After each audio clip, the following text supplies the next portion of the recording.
Assalamualaikum warahmatullahi wabarakatuh. Teman-teman, kali ini Farid mau nyeritain tentang sejarah provinsi, kota-kota yang ada di Indonesia. Nah, di video pertama ini Farid akan menceritakan ke teman-teman semua tentang asal-usul sejarah Jawa Barat. Yuk simak videonya. Tapi sebelum kita nonton, jangan lupa ya di subscribe channel di bawah ini. Aktifkan loncengnya biar Farid bikin videonya nambah semangat dan ada notifikasi di HP kalian semua. Terima kasih.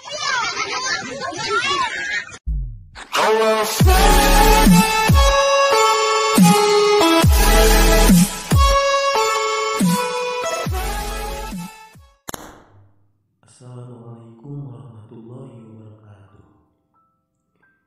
Hai sobat, kali ini saya akan berbagi informasi tentang sejarah Jawa Barat, salah satu daerah provinsi di Indonesia yang ibu kotanya berada di Bandung. Sebelumnya, saya juga telah menulis tentang daftar nama keren dari Jawa dan unik untuk si kecil, dan juga sejarah pantai Pandawa yang merupakan destinasi wisata unggulan Bali yang memiliki keindahan pemandangan luar biasa. Kenapa jadi ke Bali? Oke. Kembali lagi ke pembahasan ini. Tahu gak sih bahwa dalam sejarah Jawa Barat merupakan provinsi yang pertama kali dibentuk di wilayah Indonesia. Jawa Barat juga merupakan provinsi dengan jumlah penduduk terbanyak di Indonesia. Namun,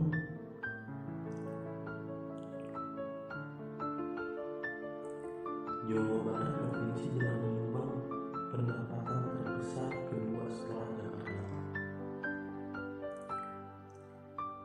Gak usah kita nunggu lama, yuk kita cari tahu lebih jauh seputar sejarah Jawa Barat.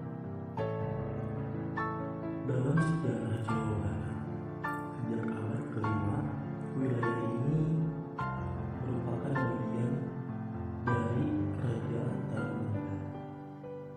Hal ini dibuktikan dengan adanya penemuan beberapa prasasti peninggalan Kerajaan Tarumanagara yang tersebar di Jawa Barat. Dalam sebuah penelitian oleh Badan Arkeologi, ditemukan 7 prasasti yang tertulis dalam aksara Uni yang menggunakan tulisan Pallawa atau bisa disebut dengan tulisan India, menggunakan bahasa Sanskerta yang sebagian besar menceritakan tentang para raja Tarumanagara. Setelah Kerajaan Tarumanagara runtuh, kekuasaan di daerah Pulau Jawa dari ujung kulon sampai Kaliserayu dilanjutkan oleh Kerajaan Sunda. Salah satu prasasti yang berasal dari zaman Kerajaan Sunda, salah satunya adalah prasasti Kebun Kopi II yang merupakan peninggalan dari tahun 932. Adapun Pakuan Pajajaran merupakan ibu kota dari Kerajaan Sunda yang sekarang jadi daerah otonomi Kota Bogor. Sejak abad ke-16, Kesultanan Demak berkembang menjadi saingan politik dan ekonomi Kerajaan Sunda. Pelabuhan Cirebon yang telah menjadi kota Cirebon juga melepaskan diri dari Kerajaan Sunda karena pengaruh dari Kesultanan Demak.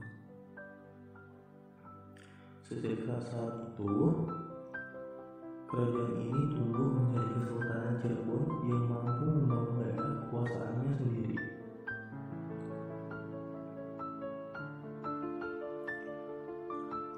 Selain itu, Pelabuhan Banten juga lepas ke tangan Kesultanan Cirebon yang kemudian juga tumbuh menjadi Kesultanan Banten.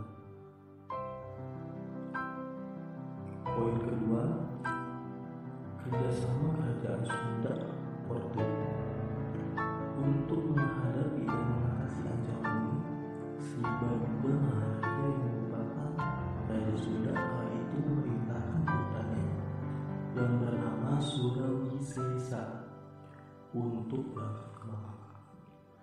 dan membuat perjanjian pertahanan keamanan dengan orang Portugis. Hal ini terpaksa dilakukan untuk mencegah jatuhnya pelabuhan utama yaitu Sunda Kelapa yang sekarang disebut Jakarta. Kepada Kesultanan Cirebon dan Kesultanan Demak, pada saat Surawisesa naik tahta menjadi Raja Sunda dengan gelar Prabu Surawisesa Jaya Perkosa, dibuatlah perjanjian pertahanan keamanan Sunda Portugis. Kerjasama ini ditandai dengan didirikannya prasasti Perjanjian Sunda Portugal yang ditandatangani oleh siapa tuh? Agak lupa. Dalam tahun 1512.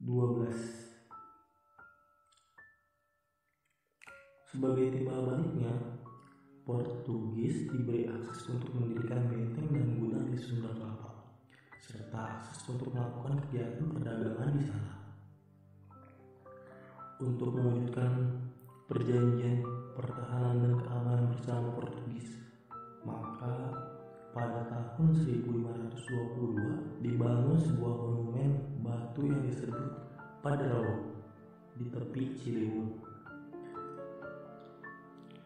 Meskipun perjanjian pertahanan dan keamanan dengan Portugis telah disepakati, namun pelaksanaannya tidak dapat terwujud. Why? Kenapa? Karena pada tahun 1527 pasukan aliansi Cirebon Demak menyerang dan berhasil menaklukkan pelabuhan Sunda Kelapa di bawah pimpinan Fataya atau Aretehan. Perang terjadi antara kerajaan Sunda dan aliansi Cirebon Demak berlangsung 5 tahun hingga akhirnya pada tahun 1531 dibuat sesuatu perjanjian damai antara Prabu Surawisesa dengan Sunan Gunung Jati dari Kesultanan Cirebon.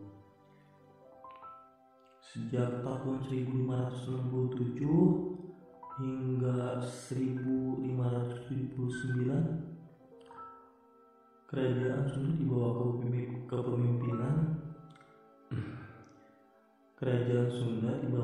kepemimpinan Raja Mulia atau Prabu Surawisesa mengalami kemunduran yang sangat besar akibat tekanan dari Kesultanan Banten. Kemudian pada tahun 1576 kerajaan Sunda tidak mampu mempertahankan Pakuan Pajajaran yang merupakan ibu kota kerajaan Sunda, dan akhirnya jatuh ke tangan Kesultanan Banten. Di zaman pemerintahan Kesultanan Banten, Jawa Barat bagian Tenggara atau Priangan jatuh ke tangan Kesultanan Mataram. Yang poin ketiga, pembentukan provinsi. Dalam sejarah Jawa Barat, proses administratif daerah Jawa Barat mulai difungsikan pada tahun 1925 ketika pemerintah Hindia Belanda membentuk Provinsi Jawa Barat. Pembentukan provinsi itu dilakukan oleh Belanda sebagai pelaksanaan Bestuurse Vermingwit tahun 1922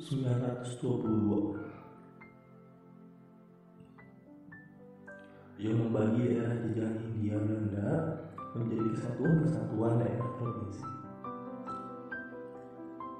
Ada lagi penggunaan istilah Sundaland, Tatar Sunda atau Pasundan sebelum tahun 1925. Digunakan sebagai istilah geografi untuk menyebutkan bagian Pulau Jawa di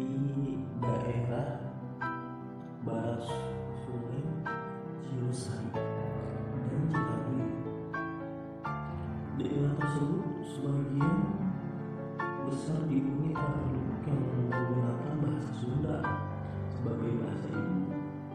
Setelah Indonesia merdeka pada 17 Agustus 1945, Jawa Barat bergabung menjadi bagian dari Republik Indonesia. Berdasarkan hasil dari kesepakatan tiga pihak dalam konferensi meja bundar, Republik Indonesia Belgian Comes for Federal Overlay atau bisa disebut juga BFO, dan Belanda, maka pada tanggal 27 Desember 1949 Jawa Barat menjadi negara Pasundan yang merupakan salah satu negara bagian dari Republik Indonesia Serikat. Kesepakatan ini juga disaksikan langsung oleh United Nations Commission for Indonesia atau bisa juga disingkat menjadi UNCI sebagai perwakilan dari PBB.